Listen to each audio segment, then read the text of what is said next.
Hello বন্ধুরা, আসসালামু আলাইকুম। কেমন আছেন আপনারা?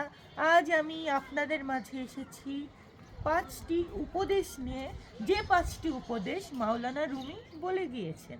তো শুরু করা যাক তাহলে। নাম্বার 1, যখন আপনি দেখছেন কেউ আপনার শব্দ দ্বারা আপনার অনুভূতি বুঝতে পারছে না, তখন আপনি চুপ থাকুন। When you are seeing and you don't understand your feeling by your word, on this time you have to be silent. Number 2, যখন আপনি দেখছেন যখন আপনি জানেন না যে কি বলতে হবে বা সেটার ব্যাপারে আপনার অনেক সন্দেহ থাকে, তখন আপনি চুপ থাকুন। When you don't know what to say and you have some confusion about that word, on this time you have to be silent. Number 3, যখন আপনি দেখছেন কেউ কারো বদনাম করছে, তখন আপনি চুপ থাকুন। When you are seeing anyone bad naming any person or people, on this time you have to be quiet.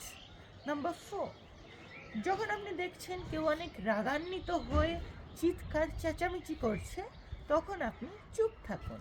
When you are seeing anyone too angry and too shouting, on this time you have to be quiet. Number 5 and the last one, যখন আপনি দেখছেন কেউ অনেক আগ্রহী হয়ে নিজের ব্যাপারে বলছে, তখন আপনি চুপ থাকুন।